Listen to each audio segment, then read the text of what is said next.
con el tema Evaluación Inicial Prehospitalaria en ABC Isquémico. El ponente es el licenciado Daniel Zárate Maqueda. Actualmente trabaja en Hospital Santander en áreas de urgencia, terapia intensiva, terapia COVID y piso general. Técnico de atención prehospitalarias en ambulancias STEM, con experiencia en traslado de urgencia, terapia intensiva adulto, pediátricos y neonatales, traslados terapia COVID, traslados foráneos. Conocimiento en normas de seguridad y con diploma en urgencias médico avanzadas nivel 1 por el Colegio ABC. Bienvenido.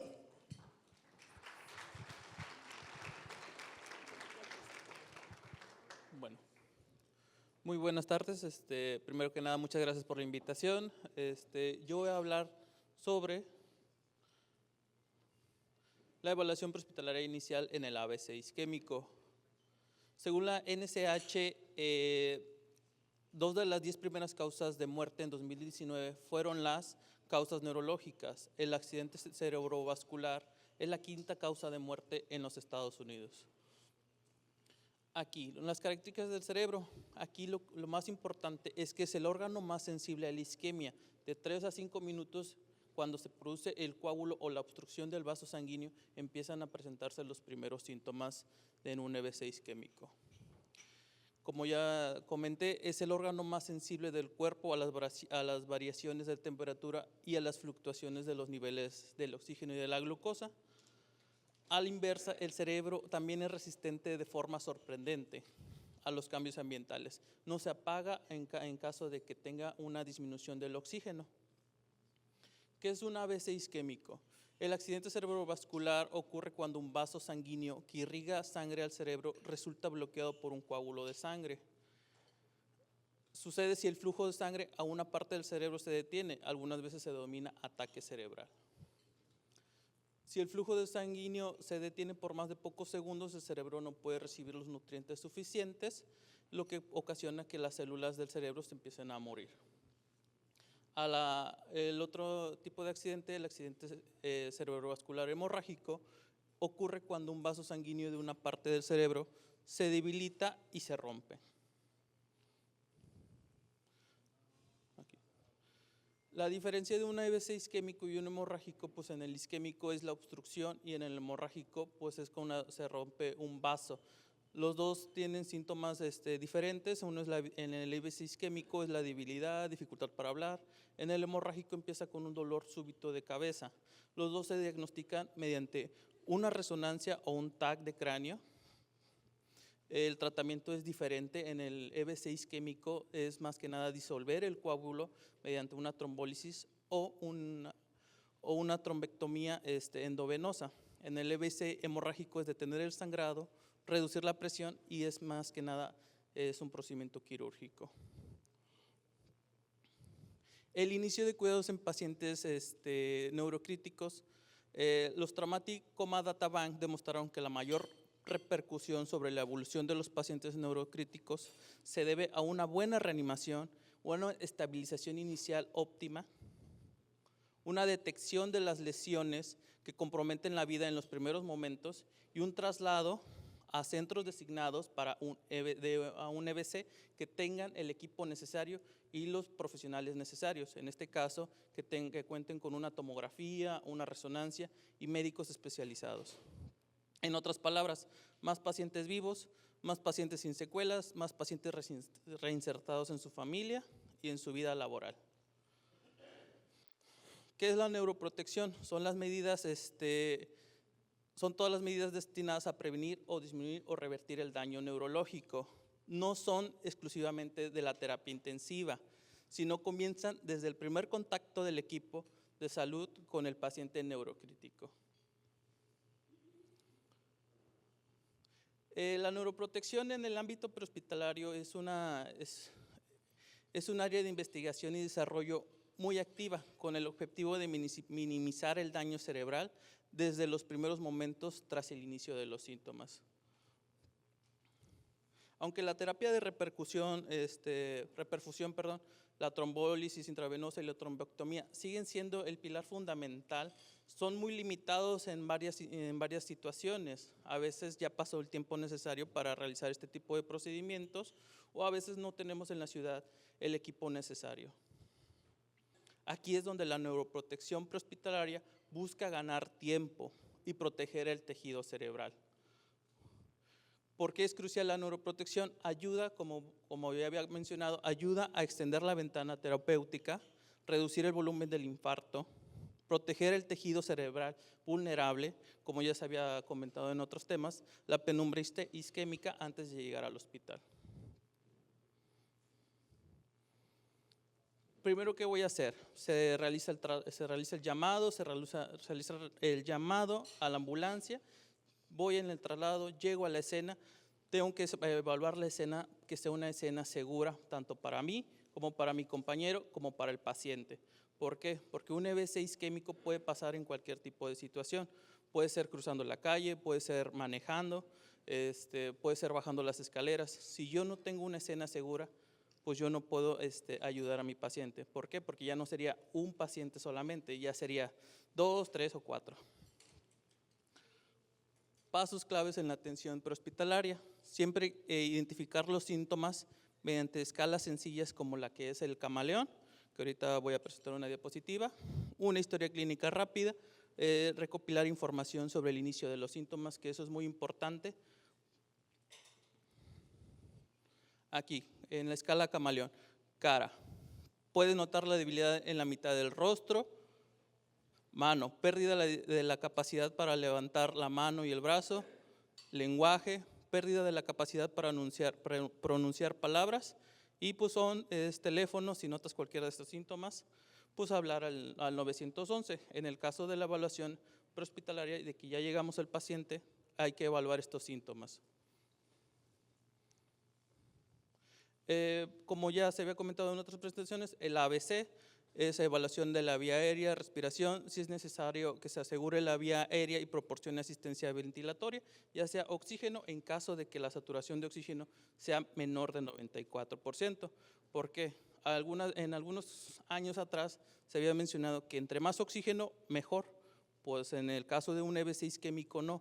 ¿Por qué? Porque hay una obstrucción en la circulación. Entonces, si nosotros proporcionamos oxígeno, todo ese oxígeno además sale del tejido intracelular y puede dañar más la zona, puede provocar más isquemia. Aquí podemos ver cómo los diferentes tipos de respiraciones nos pueden ayudar a determinar en qué tipo de causas pueden ser, ya sea una lesión cerebral, un EBC, un traumatismo craneoencefálico grave o un aumento de la presión intracraneal. Hay que evaluar siempre la circulación, ver qué tipo de presión arterial tengo, ver qué tipo de frecuencia cardíaca estoy manejando, establecer un acceso intravenoso si tengo la capacidad necesaria, de preferencia de calibres grandes y que sean de doble vía. Tomar muestras de sangre, es muy importante tener el material necesario para tomar las muestras de sangre en ese proceso, en ese tiempo, para cuando yo lleve al paciente, pues ya le tengo las muestras listas al personal hospitalario. Aquí hubo un ensayo en 1995 sobre el uso de trombólisis en el caso de un EBC isquémico. Fue el primero en demostrar de manera concluyente la eficacia de la alteplasa intravenosa en el ictus isquémico agudo. Demostró que es efectivo y segura cuando se administra en la ventana de 3 a 4 horas y media desde el inicio de los síntomas. Por eso es muy importante saber a qué horas se iniciaron los síntomas. Ahora, trombólisis en el traslado. ¿Cómo puedo realizar una trombólisis? ¿Por qué? Porque yo no tengo una visión de rayos X, yo no puedo determinar si es un EBC isquémico o hemorrágico. Bueno, pues hay algunas ciudades en Estados Unidos donde ya se cuenta con ambulancias que tienen un tomógrafo incluido. Nosotros llegamos a la escena, se valora, se sube el paciente, se realiza la tomografía y se envían las imágenes al hospital donde se va a llevar al paciente. Y mediante telemedicina, el doctor asignado de guardia, el neurólogo, el neurocirujano, puede indicar que se empiece con la trombólisis durante el traslado. Aquí pues todavía no tenemos ese tipo de ambulancias, pero esperemos que en un par de años más.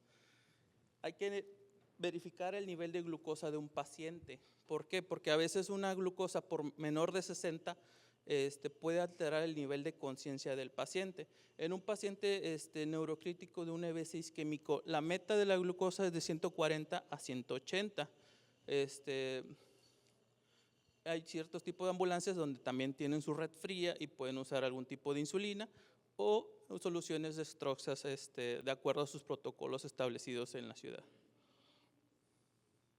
El aumento de la PIC pues provoca una disminución de la frecuencia cardíaca y respiratoria. No es muy, esto se ve más en EBCs grandes cuando afectan más de la mitad del cerebro. Nada más hay que saber los datos, que es el aumento de la TA por arriba de 185 sobre 110, el reflejo de Cushing, que es cuando se produce una hipertensión, igual más allá de 185 sobre 110, y una bradicardia, respiraciones anormales, pupilas no reactivas y dilatadas y o anisocóricas. En este tipo de situaciones pues hay que mantener 30 grados la cabeza y el cuello durante el traslado. La pupilometría. Las pupilas son muy importantes a la hora de valoración de un paciente con un EBC isquémico. ¿Por qué? Porque puede provocar anisocoria o en muchos casos, al momento de yo valorar la vista del paciente, de que tengo una hemiplegia en el lado izquierdo, nos hace determinar que el problema está en el lado derecho. Y muchas veces el paciente va a estar mirando hacia el lado afectado del cerebro. Si el evento lo tengo en el hemisferio derecho, el paciente no va a poder voltear hacia el lado izquierdo.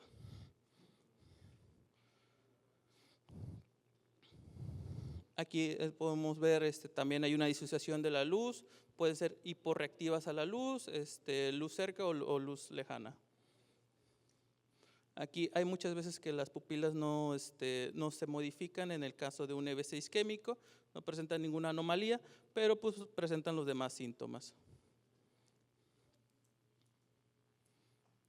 Ahorita ya hay muchos equipos que nos pueden ayudar a hacer una valoración más exacta. En el caso de la pupilometría automatizada, es un método no invasivo que mide el tamaño, la simetría y la reactividad pupilar a la luz.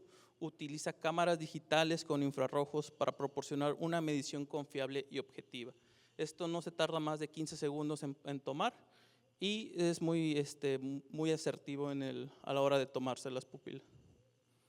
Hay que evaluar convulsiones, administración de benzodiazepinas en caso de ser necesario y la aspiración de secreciones PRN, porque al momento de estar aspirando al paciente puede aumentar la presión, la tensión arterial o la presión intracraneal. La temperatura, se debe mantener una temperatura axilar a 37.5 porque si se aumenta puede provocar algún tipo de convulsión o se puede confundir con un EBC isquémico también.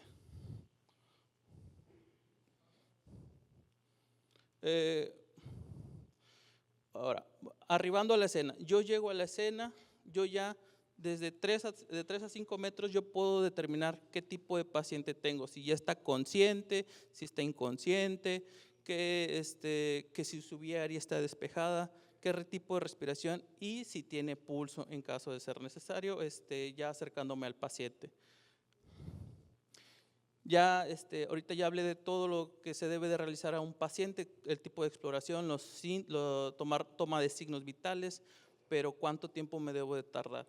En el caso de un traslado, siempre debo de ir con mi operador tiene que ayudarme a valorar la escena y tengo que tener de preferencia 2 compañeros paramédicos para que tomen signos y uno abra el acceso venoso.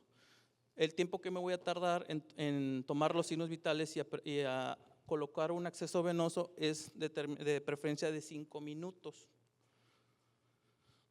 Un traslado.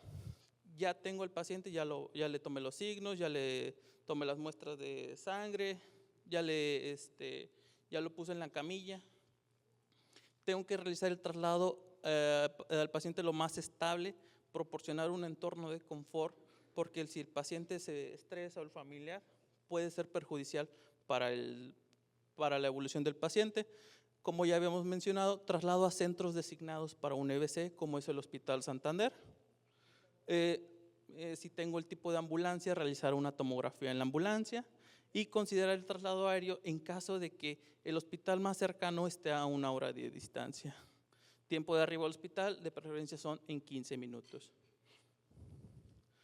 Se ve un poco borrosa, pero este es un reporte de atención a un paciente con un probable EBC isquémico. Aquí, desde que se habló a la ambulancia, 8:53, fue en camino a 8:54, llegó a las 8:55 de la mañana, el transporte al hospital fue a las 9:16 y en el hospital ya llegué a las 9:23.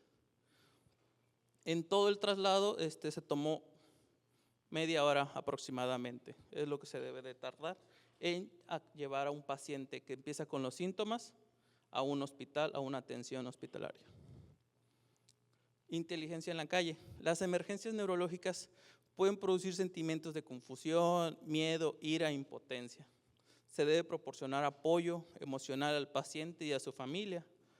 Una palmada terapéutica y suave en el hombro puede comunicar su compasión al paciente. ¿Por qué? Porque es un estado en el que el paciente no sabe cómo va a terminar, si puede ser su última conversación con su familiar. Hay que darle ese tipo de confort tanto al paciente como a los familiares que están ahí en la escena. Y la capacitación en emergencias salvavidas. Es imprescindible que todo el equipo de salud tenga el mismo nivel de excelencia en la capacitación para la atención del paciente neurocrítico. No hay que ser un Homero Simpson, por favor, en este tipo de situaciones. Y pues sería todo por mi parte. Muchas gracias.